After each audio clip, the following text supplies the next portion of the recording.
코나보다 싸고 니로보다 넓은 셀토스, 이런 얘기 한번 혹시 들어보셨나요? 기아에서 드디어 셀토스 하이브리드 모델을 출시한다고 합니다. 출시일은요 대략적으로 26년 1월 정도로 보고 있는 중인데, 아무래도 하이브리드는 펠리세이드 때를 한번 생각해보면 가솔린 모델이 먼저 출시가 됐고 그 다음 한 달이나 두 달 이후에 하이브리드가 출시가 되어 있었던 걸로 보아서 셀토스 풀체인지 가솔린 모델은 25년 하반기 가장 끝에머리 정도에 출시가 될 예정이고, 하이브리드는 26년 1월로 출시를 예상하겠습니다. 요즘 연비가 좋고 공간도 넉넉한 소형 SUV 찾으신 분들 굉장히 많은데요, 셀토스가 드디어 하이브리드로 본격 경쟁에 나선다고 하니까 셀토스 풀체인지 어떤 점이 달라지고 어떤 분들이 하면 좋을지 지금까지 나온 정보들을 토대로 정리하도록 하겠습니다. 자, 그럼 시작할게요.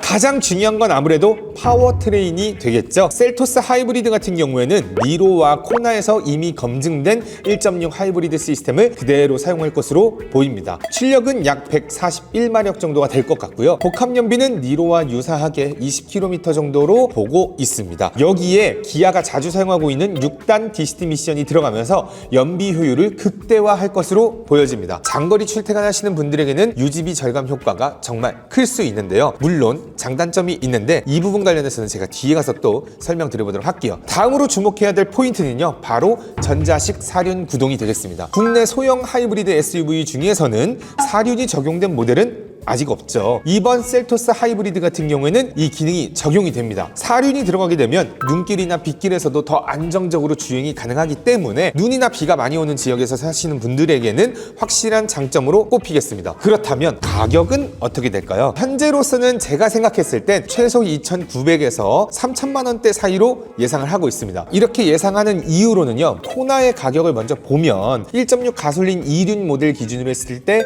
2,500만 원이고 하이브리드는 3,000만 원입니다. 그렇다면 하이브리드와의 가격 차이는 500만 원 차이가 되는데, 그렇다면 니로도 한번 살펴볼게요. 니로는 하이브리드 모델이니까 기본적으로 2,800부터 시작을 합니다. 그렇다면 현재 셀토스 가솔린 같은 경우는 2,200만 원인데요. 아마 풀체인지가 된다고 하면 코나 풀체인지 때를 생각해보면 좋을 것 같아요. 코나가 풀체인지가 되었을 때 플랫폼도 바뀌었고 그러면서 좀 더 넓어지면서 가격이 한 300만 원 정도가 올랐었기 때문에 이번 셀토스 같은 경우에는 요즘 추세로 보면은 그래도 많이 올리진 않을 것 같다. 그래서 제가 볼 땐 한 300만 원 정도가 오르지 않을까, 그렇게 봤었을 때 2,500 정도가 되는 겁니다. 근데 여기에서 하이브리드 모델 같은 경우는 기본적으로 500만 원 정도가 인상이 되니까 저희는 3,000만 원 정도를 보는 거죠. 여유 있게 2,900에서 3,000 플러스 마이너스 3,100까지 봐주세요.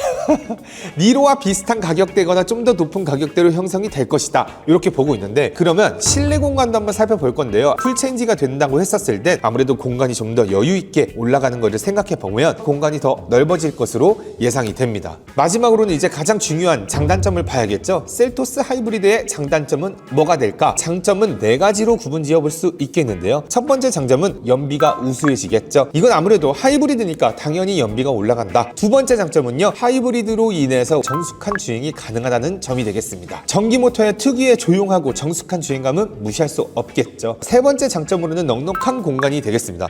동급 SUV 대비해서 실내 공간이 넓기로 유명한 셀토스니까 이 부분은 빼놓을 수가 없겠고요. 네 번째로는요, 사륜 적용 하이브리드라는 점이 되겠습니다. 코나 하이브리드는 사륜이 안 됐지만 셀토스는 이제 가능한 겁니다. 장점을 봤으니까 단점도 한번 보죠. 단점 3가지로 한번 나눠봤는데요. 첫 번째 단점은 출력이 되겠습니다. 좀 더 윗급으로 가면은 투싼이나 스포티지 하이브리드가 있잖아요. 그런 차량들보다는 출력이 좀 낮기 때문에 고속주행 시에는 힘이 좀 부족하다고 느껴지실 수 있겠고요. 두 번째 단점으로는 초기 가격인데요. 하이브리드 특성상 가격이 올라가는 부분은 뭐 어쩔 수 없기 때문에 이 부분이 좀 아쉽겠고요. 아무래도 또 풀체인지가 되니까 더 부담이 될 수 있겠습니다. 세 번째 단점으로는요, DCT 미션의 호불호가 되겠습니다. DCT 미션 같은 경우에는 수동 미션 같은 느낌을 주는 특징이 있는데요, 이 수동 미션의 그 특유의 울컥거림 있잖아요. 기아가 변속이 될 때마다 이런 느낌이 좀 싫으신 분들이라면 불편하실 수도 있지만 연비 때문이라도 선호하시는 분들이 많기는 합니다. 자, 여기까지 장단점을 한번 쭉 정리해봤고요. 그렇다면 셀토스 하이브리드는 누가 타는 게 좋은 거냐? 라는 궁금증이 있으실 건데요. 저는 이런 분들에게 추천을 드리고 싶어요. 출퇴근 거리가 긴 직장인 분들이나 저희가 예상한 셀토스 가격이 3,000만 원이 나온다 라고 예상을 해본다면 코나는 좀 비싸고 니로는 디자인이 좀 아쉬워서 고르지 못하셨던 분들이 아마 어울릴 것 같아요. 혹은 전기차 차를 타고 싶은데 아직은 좀 부담스러워서 고민이신데 SUV는 꼭 타고 싶으신 분들, 마지막으로 눈이나 비가 자주 오는 지역에서 거주하시는 분들이라면 셀토스 하이브리드를 선택하시는 걸 추천드리도록 하겠습니다.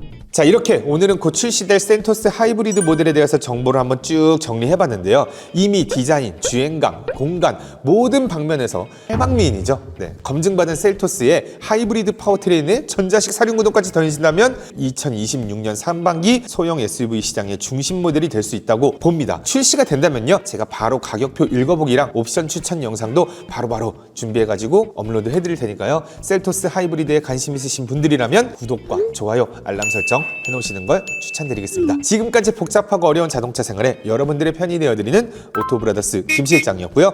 다음 영상으로 인사드리겠습니다. 안녕.